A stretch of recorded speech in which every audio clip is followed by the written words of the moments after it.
What's up, friends? How you doing?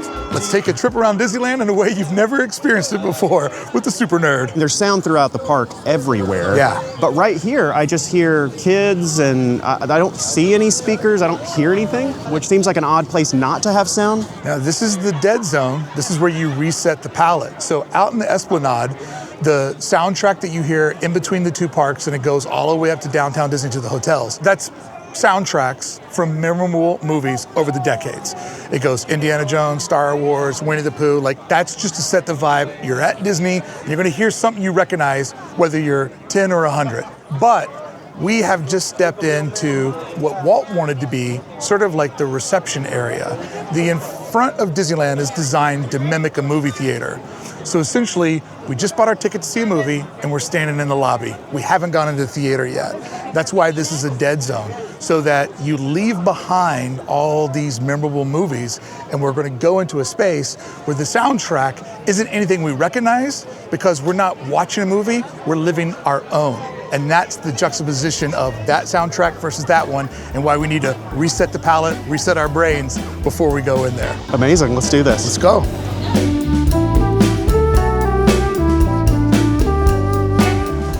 All right, so we're going in. Still no sound. Right when we get on the other side of the tunnel, you can kind of hear the Main Street USA soundtrack going. I hear it creeping in. Like, we just lived through a crossfade that just literally won't bring us into the peak of the volume until we're actually on the curb, and then that's when we're gonna hear it at its full volume.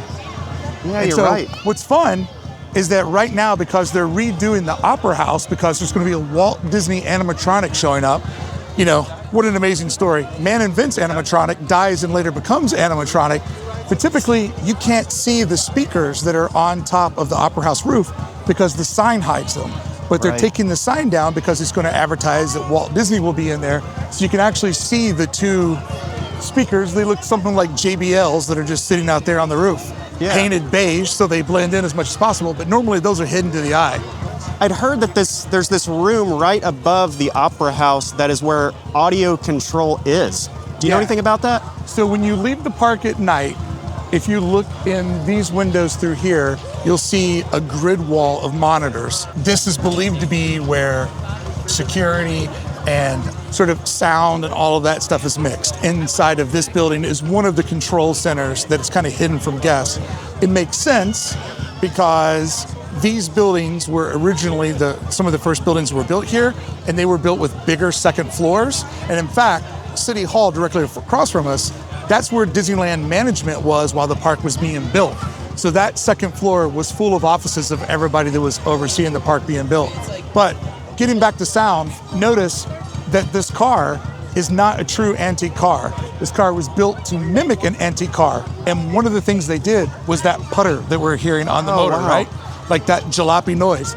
You'll also notice that we're hearing the bell being rang on the Disneyland trolley that's horse-drawn. That's gonna take us back into this time period.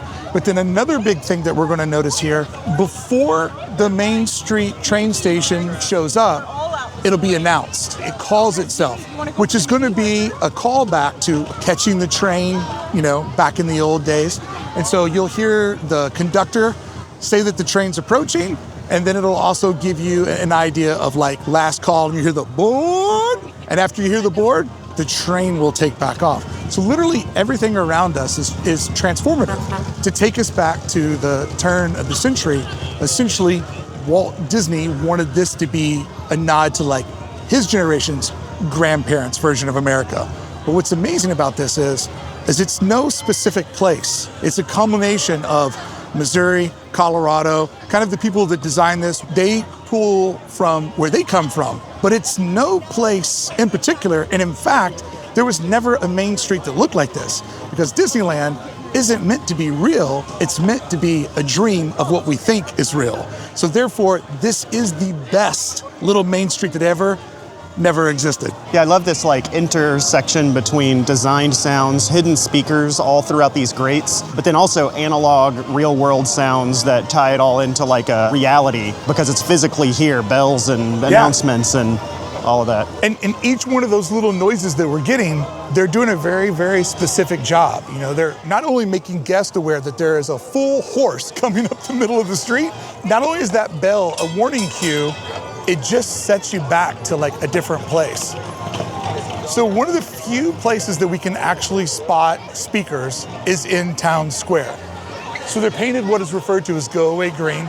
It's a color that really kind of blends in. And if you'll notice, every one of these speakers is right next to a tree, trying to camouflage it as much as possible. But these will be some of the last speakers we see, because as we actually go down Main Street, we'll notice that they're hidden in all the facades. Let's go look at some of those. I love that these grates up here, those, as far as I can tell, is where all of the sounds are coming all throughout Main Street. The center one is a speaker, the other two are actually windows. The frosted window pane is chiseled out for a security camera. Oh, I see. Yeah, look at that. It's super important for Disneyland, obviously, to be safe, but it's really important to try to hide as much of that infrastructure as possible, because when you're here, you just don't want to think about all the nefarious things that happen in the world. So it's a real transformation of making people feel really safe, but never thinking about security or recognizing anything that looks like security. There's plainclothes cops going to be around us all day today. Any of the actual security guards you see, they're just kind of like top tier cast members.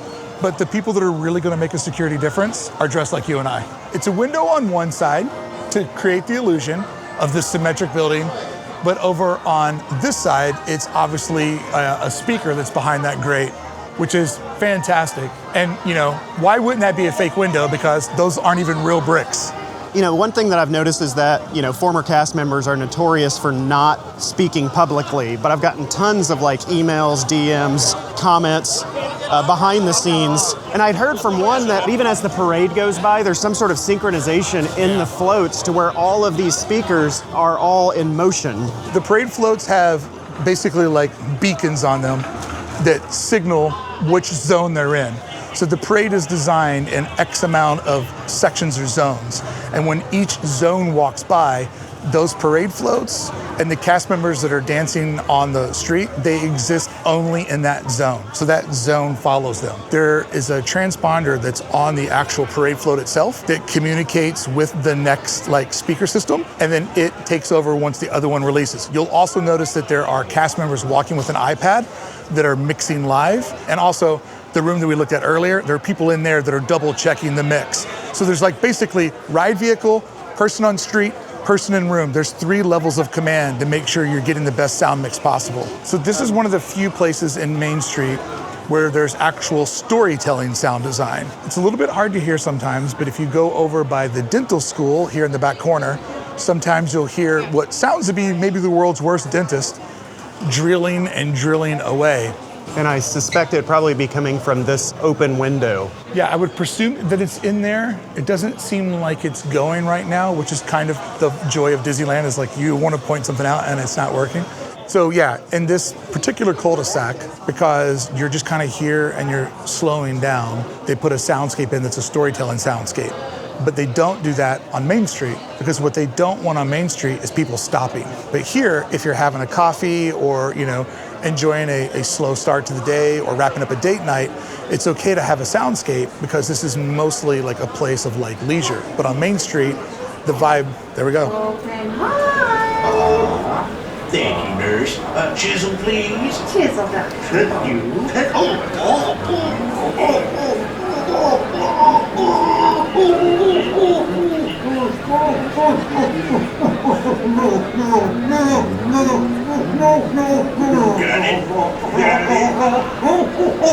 Got it. Got it.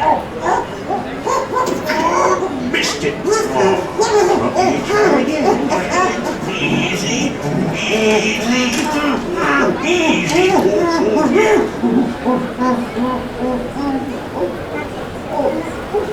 Got it. Eureka.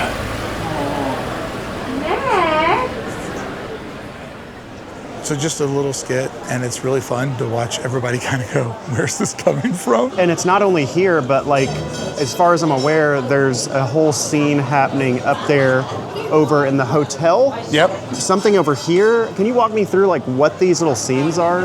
The most notable one is the dentist one, but you'll also hear noise coming from Hotel Marceline. Walt was from Marceline, Missouri, so that's where that namesake comes from. Maybe the most notable noise in this area. Yeah, so we're inside the Starbucks, as far as I can tell. The Market House. Yeah, the Market House. The Market House, which proudly serves Starbucks. But the old-timey phone here, you can just hear like old-timey like phone conversation from back in the day. All right, now, the rest of you on this party line, you can all hang up now. I'm only calling Dinglinger's store, and there won't be anything you can gossip about at all. Hello, Mr. Dinglinger? Yep. This is me. Is my daughter Annie got to your place yet? If she has, put her on, will you? And tell her to hurry, because my preserve is about to cook over.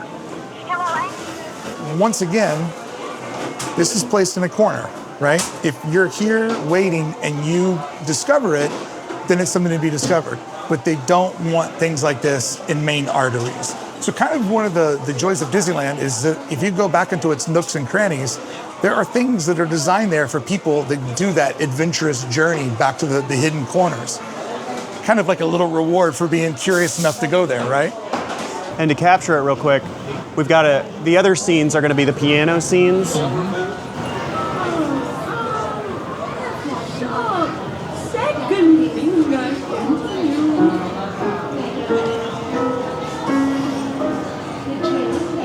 No. Be careful.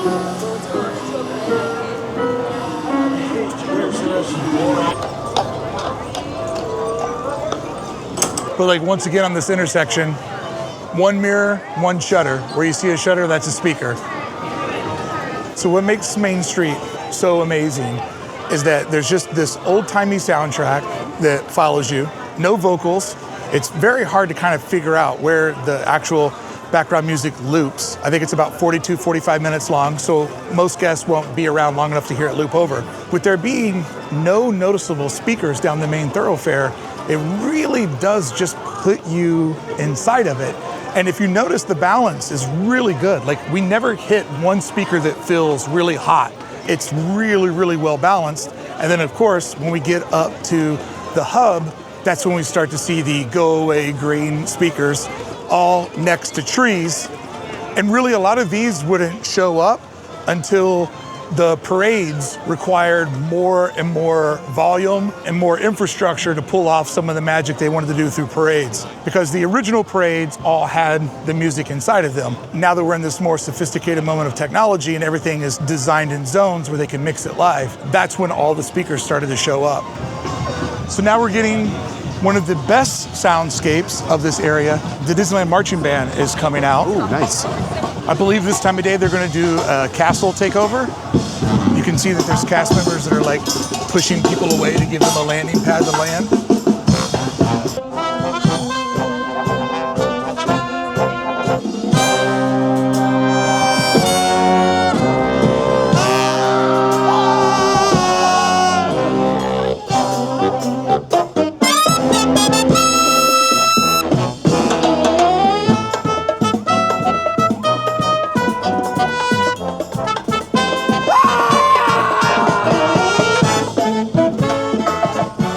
So one of the things that made Disney really have to step up their audio game is technology of digital projection. And so like now you can image map out a structure and use every different like shape of it as its own definable canvas, you know, where you can just put one image over the castle or you can hyper focus in on any little detail and make an image that perfectly fits that detail. That meant that they had to really work on sound. Now that the castle that's been behind us for 7 decades all of a sudden became a giant movie screen. This column that you see right here, this cube square that I'm pointing at, the backside of that comes down, and that is one of our image projectors.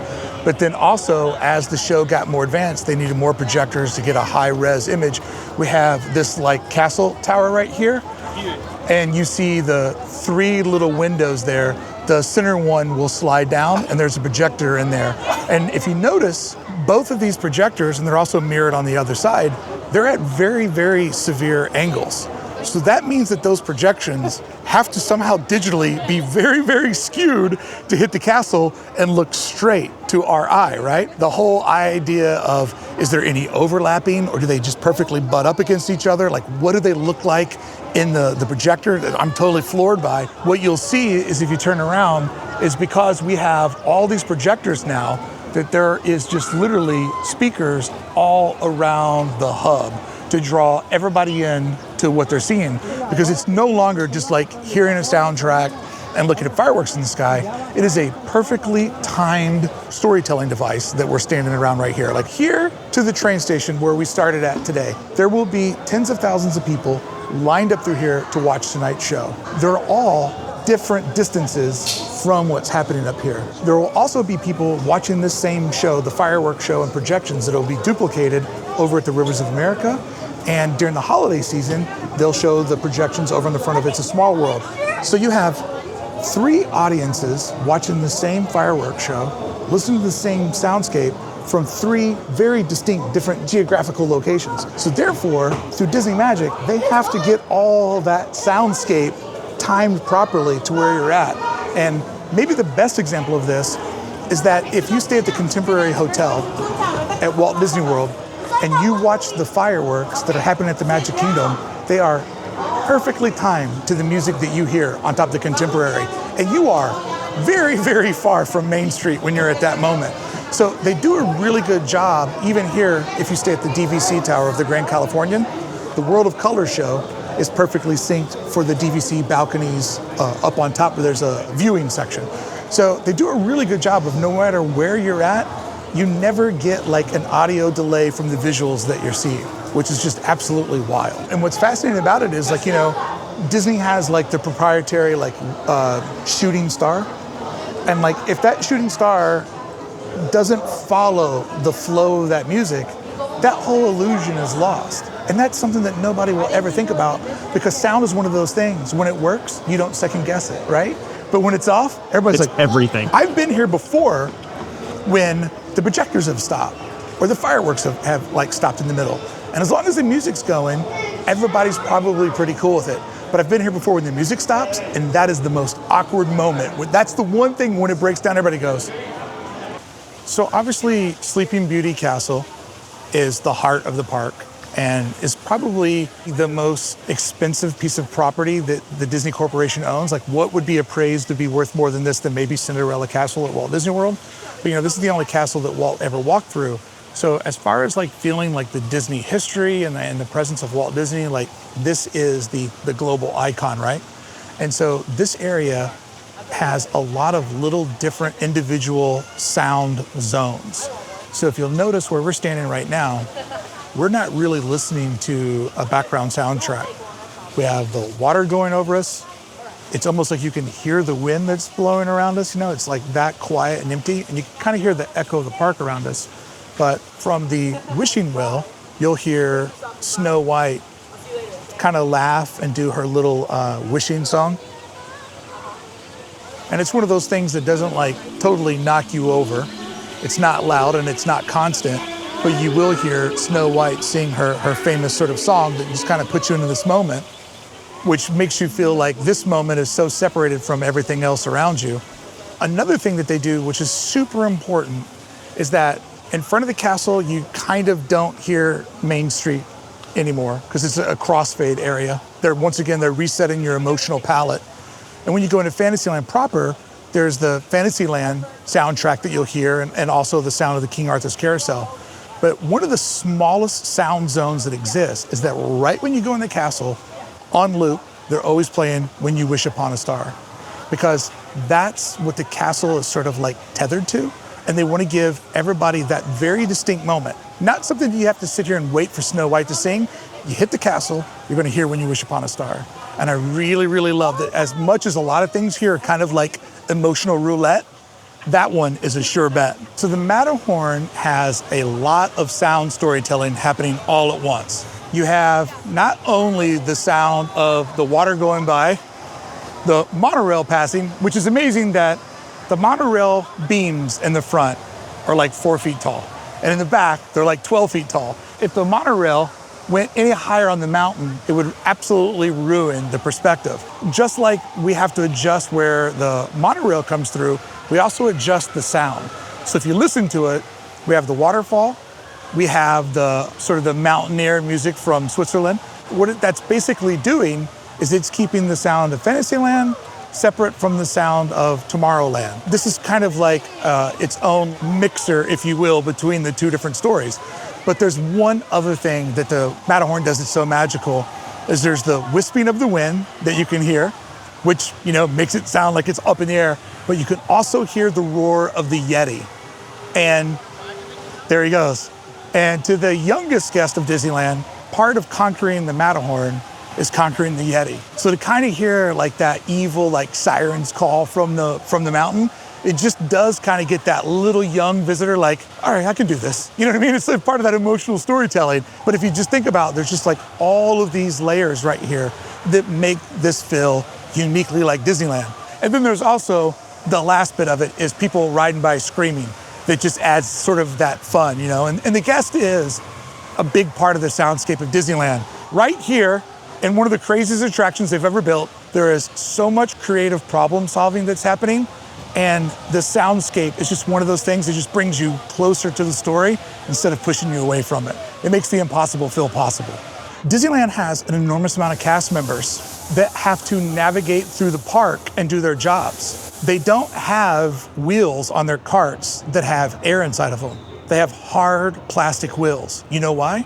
Because hard plastic wheels are extremely loud on every surface. So the cart itself is designed purposely to be loud so the cast member doesn't have to go, excuse me, get out of my way. You hear the cart coming, you go, oh, worker, and you step out of the way. So the cart is purposely designed to be loud and to part the seas when the cast members are coming through. All right, so once again, we have one of those bends in the road. We're in this transitional phase. That is my absolute favorite ride in this park. I was raised on the banks of the Ohio River. That feels like home to me. And you know what?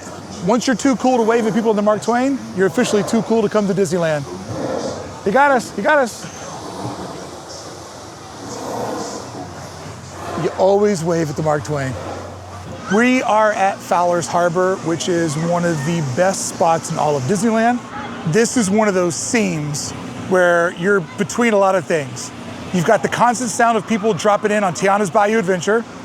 You got people complaining about getting wet on the return path. You have Sailing Ship Columbia and the Mark Twain and the rafts going by in the river. And you have the ambient sounds of New Orleans Square off in the distance. It all comes together here, making literally one of the best spots in the park. If we pierce through the other side of the island, we can see the Mark Twain cruising through. Like, there is so much kinetic energy happening here. So every single night, this body of water behind us gets turned into an amphitheater. Currently working on a video that will break down how all the projections work. But we have a real bonus here today, Dallas, because one of the 3 towers is stuck up during the daylight. Over here, we have one of the 3 towers that exist on the banks of the rivers of America. This hides underground along with its 2 siblings. There are 3 of them, and you'll see that there's all kinds of different types of projection equipment on it. There's the lights that rotate, there's the spotlights, but up at the very top, you'll see that there are 2 ginormous projectors. Those do all the digital projection mapping that happens out on the island.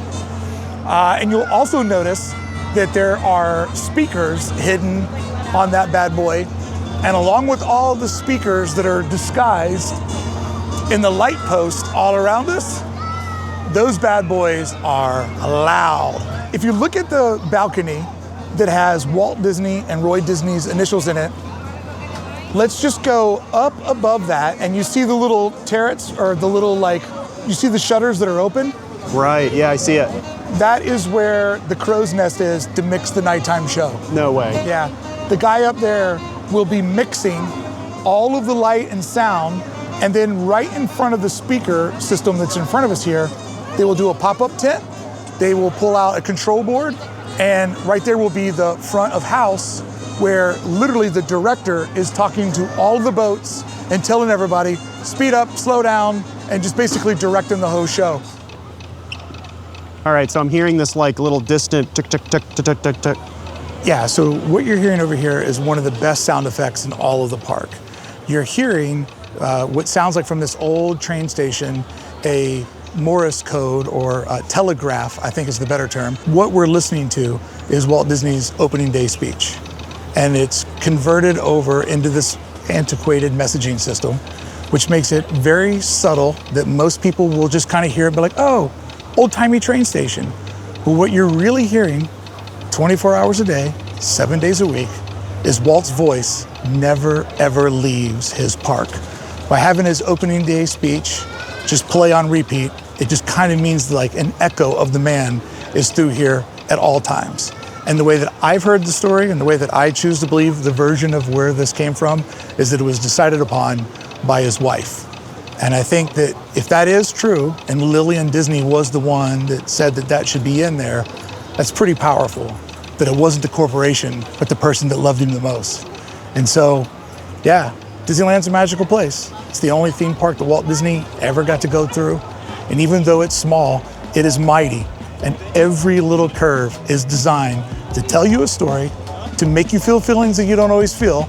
Sometimes they do this special thing where they have this technology where the magic leaks down the side of your face. But it is really, really a special place. I'm so excited I got to walk all of you around it today, show you some of my favorite secrets, and nerd out with Dallas about how sound is designed in Disneyland to just make what you're feeling go up a step even higher, because music and sound is the thing that makes every story a little bit greater. And there's one of our great examples of sound.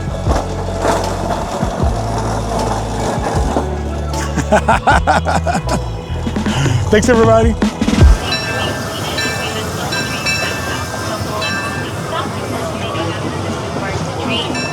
You'll be remaining on board, like on your benches.